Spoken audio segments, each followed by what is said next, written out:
Bismillahirrahmanirrahim. Assalamualaikum warahmatullahi wabarakatuh.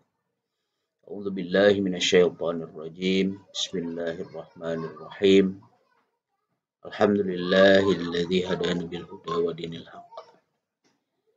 Wassalatu wassalamu ala Rasulillah wa ala alihi wa sahbihi wa mawala amma ba'du. Para pemirsa dimanapun saudara-saudara berada, pertama, alhamdulillah hari ini kita bisa memulai kajian kita terkait dengan tafsir Al-Quran. Kita akan memulai dari tafsir Juz Amma, di mana Juz Amma ini adalah kesimpulan dari Al-Quran. Kita akan memulai dari kesimpulan dulu, baru nanti kita akan kaji satu persatu surat per surat. Saudara-saudara semuanya, salawat dan salam tercurah kepada junjungan kita Nabi besar Muhammad SAW. Mudah-mudahan tercurah juga kepada kita semua. Pertama, saya mohon maaf karena seyogyanya ini akan dilakukan live di YouTube, tetapi karena hari tadi terjadi musibah yang luar biasa untuk saudara-saudara kita di Cianjur, saya agak terlambat menyiapkannya karena tadi harus bersama-sama membersamai anak-anak untuk melakukan penggalangan dana untuk membantu saudara-saudara kita di Cianjur. Maka oleh sebab itu, teman-teman semuanya, sebelum kita memulai kajian, mari kita bersama-sama berdoa. Khusus untuk saudara-saudara kita yang terkena dampak bencana gempa di Cianjur, mudah-mudahan Allah berikan kesabaran, dan yang meninggal mudah-mudahan ada dalam husnul khotimah. Untuk itu mari sejenak kita bacakan Fatihah untuk leluhur-leluhur kita, untuk saudara-saudara kita, khususnya tadi saudara-saudara kita yang di Cianjur. Di hadhihi niyah wa likulli niyatin sholihah. Al-Fatihah. A'udzubillahi minasyaitonir rajim. Alhamdulillahirabbil alamin arrahmanir rahim maliki yaumiddin. Iyyaka na'budu wa iyyaka nasta'in. Ihdinas siratal mustaqim. Shiratal ladzina an'amta 'alaihim ghairil maghdubi 'alaihim waladdallin. Oke, saudara-saudara semua, pada kesempatan pertama ini kita akan memulai dari alasan kenapa kita harus memahami Al-Quran. Karena satu, di surat Al-Baqarah dijelaskan bahwa Al-Quran adalah hudal linnasi wa bayyinatin minal huda wal furqan. Al-Quran adalah petunjuk bagi manusia. Wa bayyinatin minal huda, dan penjelasan terhadap petunjuk, wal furqan, dan membedakan mana yang hak dan mana yang batil. Dan yang kedua, kenapa kita ingin mengkaji tafsir dalam perspektif sastra? Karena Al-Quran adalah sastra tertinggi, itu disepakati. Al-Quran adalah sastra tertinggi, bahasanya bahasa sastra, bahasa percakapan, qaulun, tapi dikemas dalam bentuk sastra. Artinya berarti pendekatan tafsirnya pun tentu harus melalui pendekatan sastra, salah satunya. Nah, pada kesempatan ini kita akan memulai dari Juz Amma dulu. Nah, Juz Amma ini adalah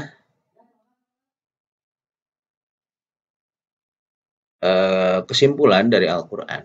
Jadi kalau dalam sebuah kitab itu ada pendahuluan, kemudian ada isi, kemudian ada kesimpulan. Nah, Al-Quran itu pendahuluannya adalah Ummul Kitab, Al-Fatihah.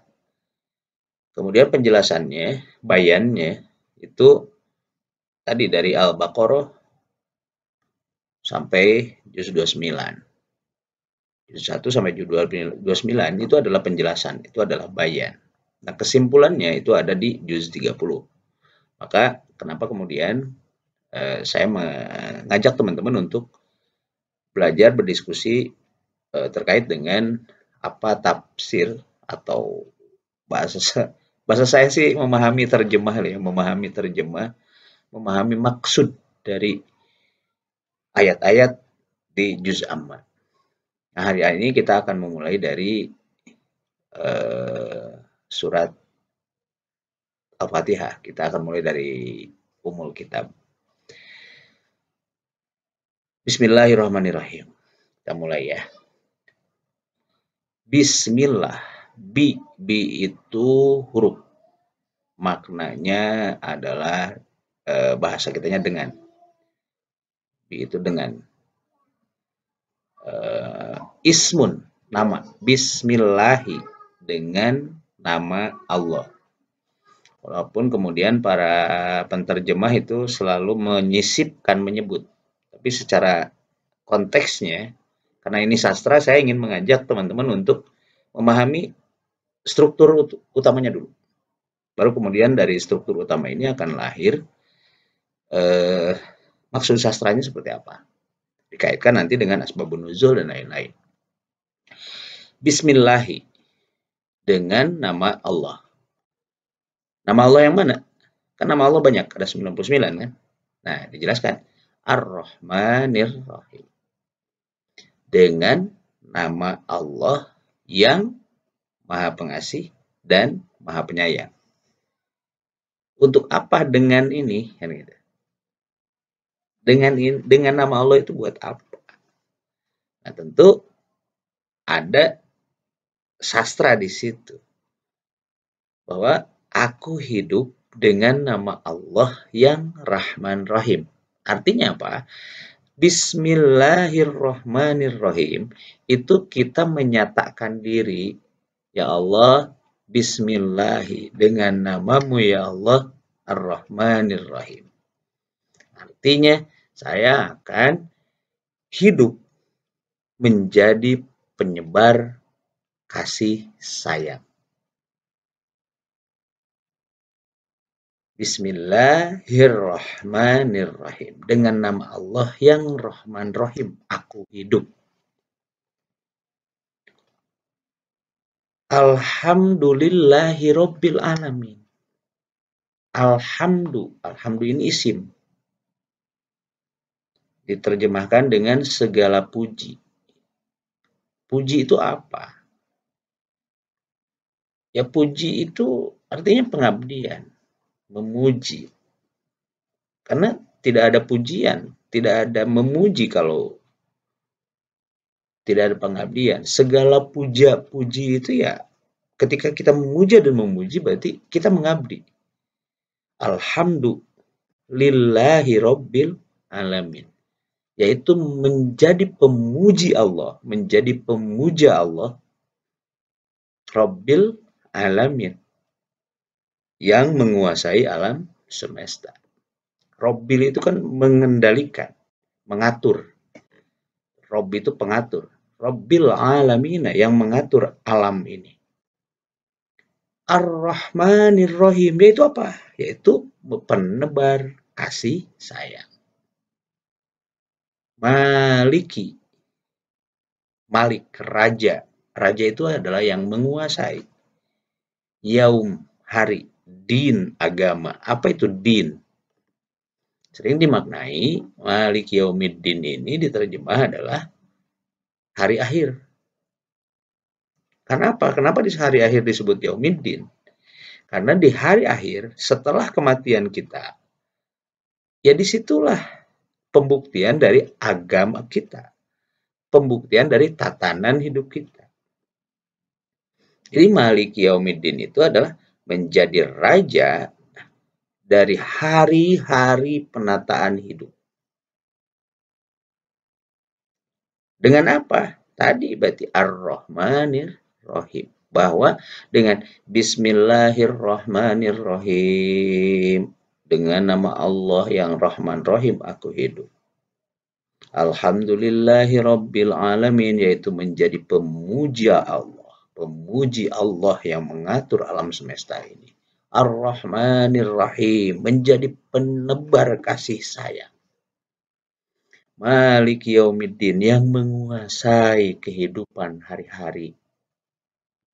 Tata hidup kita. Din itu kan tata hidup. Yaumiddin. Yaitu apa? Iyyaka na'budu wa iyyaka nasta'in. Hanya kepada Engkaulah ya Allah kami mengabdi.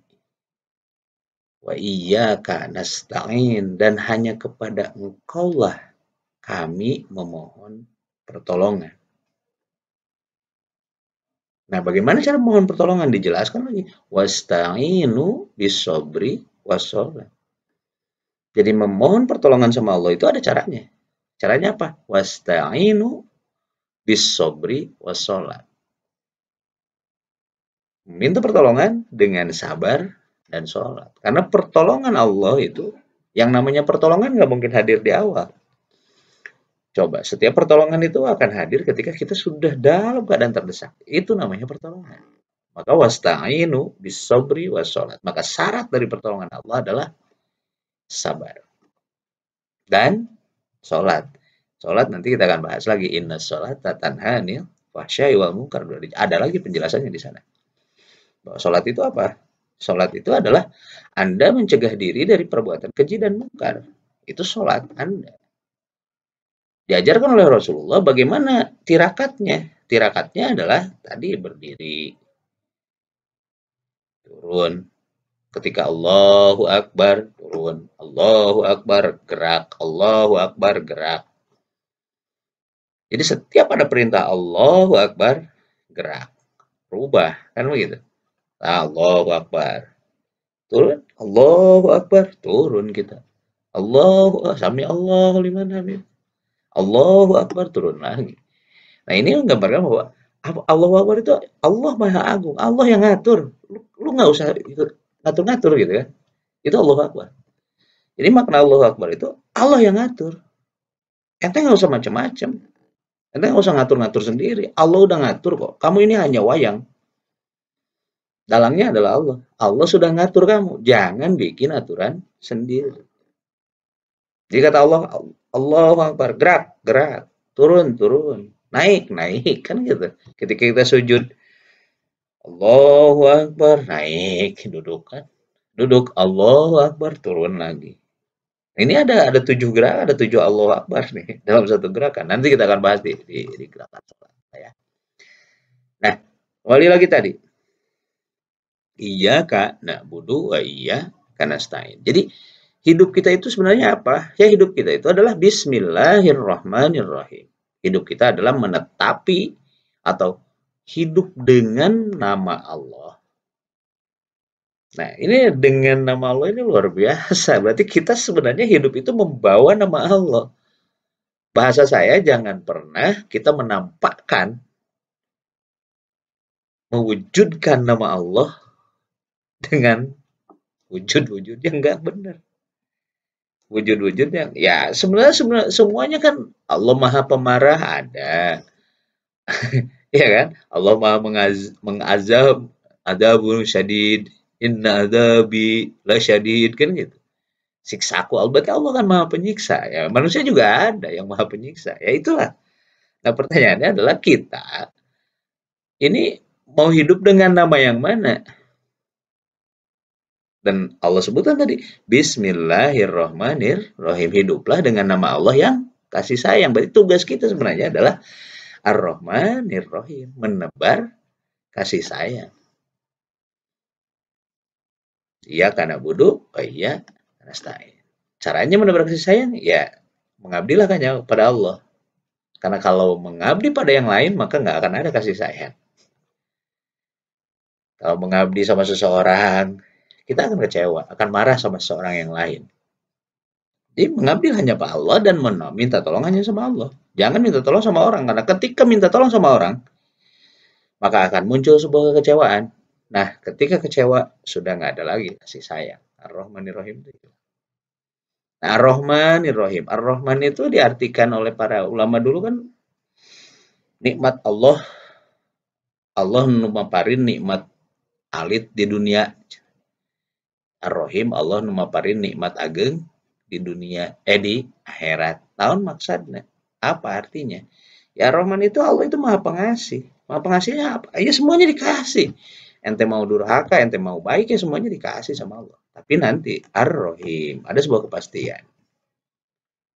Ar-Rahim ini maha penyayang. Allahnya maha penyayang. Selain Allah ngasih, Allah juga sayang.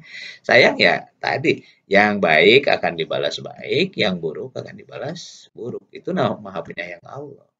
Dikasih sayang itu begitu. Karena memberi itu tidak ada urusannya dengan kasih sayang. Memberi itu ya kasihan, beda lah kasihan dengan kasih sayang, kasihan. Tapi kalau sayang belum tentu diberi. Ya, sayang itu belum tentu kita memberi. Contoh anak kita pengen apa namanya, pengen umur 3 tahun misalnya pengen apa gitu ya makanan yang nggak pas. Apakah dikasih sama kita kan enggak? Kenapa? Karena kita sayang sama dia. Jadi sayang itu belum tentu dikasih. Makanya tadi beda antara Ar-Rahman dan Ar-Rahim. Ya karena bodoh, iya karena stain. Maka oleh sebab itu, ihdinas siratal mustaqim ya Allah. Tunjukkanlah kami jalan yang lurus. Jalan yang mana jalan yang lurus itu? Siratal ladzina an'amta alaihim. Yaitu jalan-jalan yang telah engkau berikan, telah engkau nikmatkan. Bahasanya an'amta. Telah engkau nikmatkan alaihim kepada mereka. Jadi ada jalan yang Allah nikmatkan. Jadi jalan yang kita jalani itu enak banget, nikmat banget. Dan jalan yang nikmat itu yang mana? Ya yang tadi, yang nggak punya beban. Kan nggak enak deh kalau misalnya kita ngejar-ngejar dunia nikmat nggak. Kejaran dunia itu nggak akan nikmat. Hanya yang Allah, hanya yang lurus sama Allah yang hidupnya akan nikmat. Nggak ada beban lain. Tidak ada kekhawatiran, tidak ada khawatir nggak makan, khawatir segala macam. Kita kan banyak takutnya. Sehingga nanti ini dibahas nih takut itu di ayat selanjutnya di juz Ammah. Ya.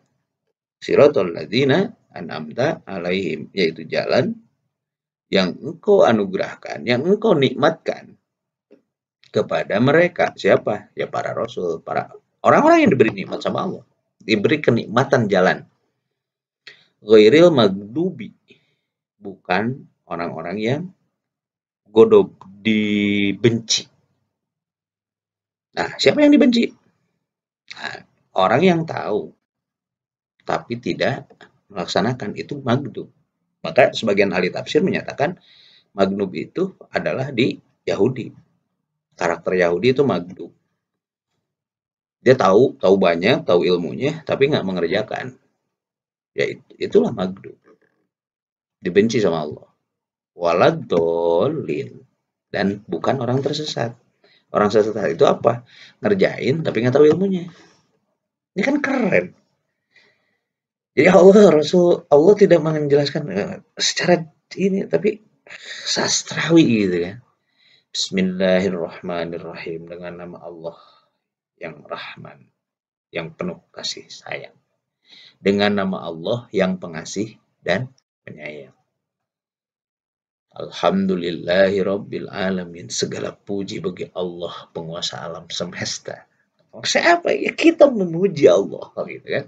Bagaimana cara memuji Allah? Ya tadi Ar-Rahmanir Rahim. Menjadilah Ar-Rahman dan Ar-Rahim. Jadilah penebar kasih sayang. Malik Yaumiddin, yang menguasai hari kebangkitan. Yang menguasai hari agama. Yang menguasai hari kebangkitan. Jadi kalau kita menebar kasih sayang, maka kita akan menguasai, akan menjadi raja, akan menjadi penguasa hari kebangkitan. Kebangkitan siapa? Ya kebangkitan kita masing-masing. Karena kita kan akan bangkit. Kita semua akan mati kan. Dan disitulah sebenarnya adalah kebangkitan kita. Karena kita ke dunia ini kan hanya ditugaskan oleh Allah untuk beribadah, untuk mengabdi kan begitu. Iya, karena budu wa iya karena stain, yaitu hanya mengabdi kepada Allah. Hanya loh ya, hanya mengabdi kepada Allah. Dan hanya minta tolong sama Allah. Ketika ayat ini digaris bawahi oleh kita, inti refleksi oleh kita, iya karena budu wa iya karena stain, hanya kepada engkau lah kami mengabdi dan hanya kepada engkau lah kami mohon pertolongan. Benarkah kita sudah lakukan itu? Ada abdi negara, ya kan? Saya ya abdi negara. Ini kita ini benar. Kata Allah, kata kita iya karena bodoh hanya kepada Allah kita mengabdi. Nah ini jadi abdi negara. Jadi gimana ceritanya? Ya kan? Nah udah dua berarti kan? Satu abdi negara, satu abdi Allah. Gimana tuh Pak? Kan gitu. Ya benar, nggak apa-apa. Cuma tadi Allahnya di atas. Jadi abdi negara itu hanya sebagai posisi aja. Posisi untuk mengabdi kepada Allah dalam posisi abdi negara, dalam posisi abdi keluarga, dalam posisi abdi masyarakat, kan gitu. Nah, abdi-abdi ini di sini Allahnya. Jika Allah, ya abdi negara jangan sampai menjauh dari Allah, abdi masyarakat jangan sampai menjauh dari Allah, kan gitu. Itu namanya iya karena butuh hanya kepada Allah lah. Dengan posisi kita sebagai abdi negara, hanya kepada Allah kita mengabdi dengan posisi, hanya dengan posisi. Karena tugas manusia kan dua, mengabdi kepada Allah dalam posisi sebagai khalifah, kan itu sebenarnya. Iya karena berdua, iya karena setengah. Maka oleh sebab itu, ihdinas siratal mustaqim. Ini juga menarik. Berarti kita selalu memohon sama Allah, tunjukkanlah kami jalan yang lurus. Berarti sebenarnya kita kita ini posisinya tersesat. Ya kan? Kalau nggak tersesat kan kita nggak mungkin minta petunjuk dari Allah gitu ya, minta ditunjukkan jalan yang lurus. Ini kita mengakui diri bahwa jalan kita bengkok nih, makanya kita bilang ihdinas siratal mustaqim, ya Allah tunjukkanlah kami jalan yang lurus. Jalan yang mana? Tadi siratal ladzina an'amta alaihim, yaitu jalan-jalan yang diberi kenikmatan. Kenikmatannya apa? Kenikmatan yang hakiki, bukan kenikmatan nisbi. Karena kenikmatan itu sebenarnya kan hanya satu. Ketika kita dekat sama Allah, merasa dekat sama Allah, itu sungguh sebuah kenikmatan yang luar biasa. Nggak penting lagi tuh dunia dan sebagainya. Kalau para wali kan kayak apa namanya, Robiatul Adawiyah itu kan luar biasa ya, karena cintanya sama Allah. Nah, kalau sudah begitu, ya nggak ada. Makanya Robiatul Adawiyah nggak menikah kan, nggak menikah. Itu luar biasa kalau. Nah itu jalannya cinta sampai karena cintanya sama Allah, Nabi Ibrahim disuruh nyembelih anaknya dilakuin sama dia. Nah, itu cinta dia sama Allah. Makanya dalam sholawat arahnya ke situ, ke Ibrahim, nggak ke nabi-nabi yang lain, misalnya ke Nabi Adam, tapi ke Nabi Ibrahim. Kenapa? Karena cinta Nabi Ibrahim kepada Allah itu melebihi semua nabi yang ada. Buktinya tadi, Nabi Ibrahim itu hanya sayang sama anaknya Ismail. Dan bayangin sama kita, Nabi Ismail itu anak yang ketika bayi diasingkan, ya kan? Dia kan di Babilonia nih, Palestina lah sekarang mah. Di Palestina, Siti Hajar dan Ismail disimpan di Mekah. Ditinggalin sama dia dari kecil tuh. Dia kan dibuang, sebenarnya kan Siti Hajar dan Ismail itu dibuang aja, diset. Kemudian Nabi Ibrahim pulang ke Palestina, diliatin, ditengokin kan gitu. Setelah gede, muncul dong sayang, anak yang dipengen, belum punya anak, dia dapat anak Ismail dari Siti Hajar, anak yang dipengen kan, anak yang dipengen, lama nggak berjumpa, muncul rasa sayang sama Ismail, sama Allah, bunuh kata Allah. Bukan bunuh, apa, sembelih anakku. Maksudnya apa? Sembelih itu ya jangan sampai punya rasa cinta selain cinta pada Allah. Karena cinta-cinta yang lain itu pada artinya. Hanya Allah. An'amta alaihim ghairil maghdubi. Bukan jalan-jalan yang dibenci. Jalan-jalan yang tadi tahu, tapi nggak pernah kita lakuin.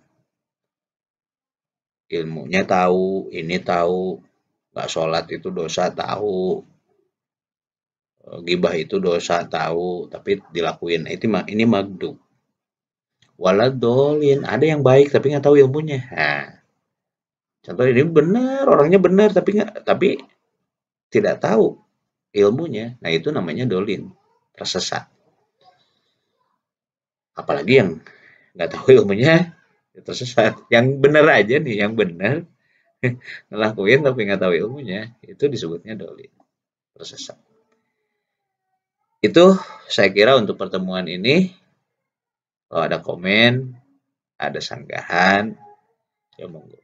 Sekali lagi, ini saya hanya menyampaikan apa yang saya pahami, mudah-mudahan bermanfaat, apa namanya, masukan, ada yang salah, ya monggo komen di bawah ya. Dan kalau ada pertanyaan juga sama, silakan. Mudah-mudahan sekali lagi kajian kita ini bermanfaat. Tentu untuk satu hal, karena tugas kita di dunia ini hanya satu. Inna lillahi wa inna ilaihi raji'un. Kita datang dari Allah dalam keadaan suci, dan kita harus kembali kepada Allah juga dalam keadaan yang suci. Gak boleh terkotori. Dalam diri kita itu ada dua. Kita ada jasad, kemudian ada ruh. Malah ada satu lagi jiwa katanya. Nyawa itu jiwa.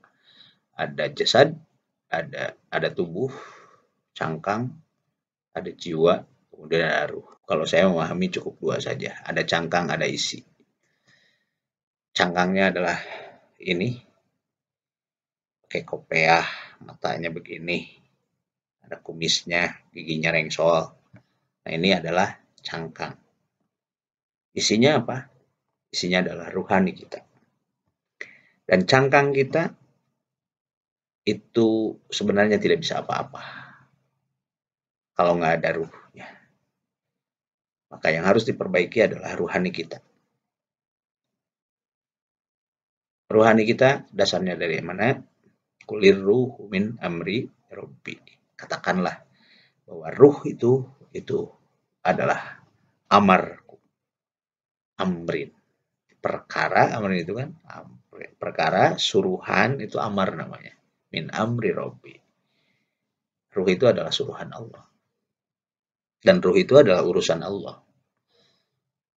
Maka yuk kita sama-sama bersihkan diri kita, bersihkan hati kita, bersihkan jiwa kita, agar kita bisa kembali ke hadirat Allah dalam keadaan bersih. Semuanya perlu belajar, semuanya perlu latihan, dan semuanya adalah ujian. Karena pemain hebat pasti tentu dengan ujian yang hebat. Terima kasih sekali lagi, mohon maaf bila ada salah dan terkesan sok tahu, karena memang saya sok tahu. Ya, mudah-mudahan Allah memaafkan kita semua. Tetap semangat, tetap bahagia, dan tetap menebar benih-benih cinta. Karena tugas kita adalah Bismillahirrahmanirrahim. Hidup dengan nama Allah yang pengasih dan penyayang. Wujudkanlah Allah yang pengasih penyayang itu dalam diri kita masing-masing. Wassalamualaikum warahmatullahi wabarakatuh.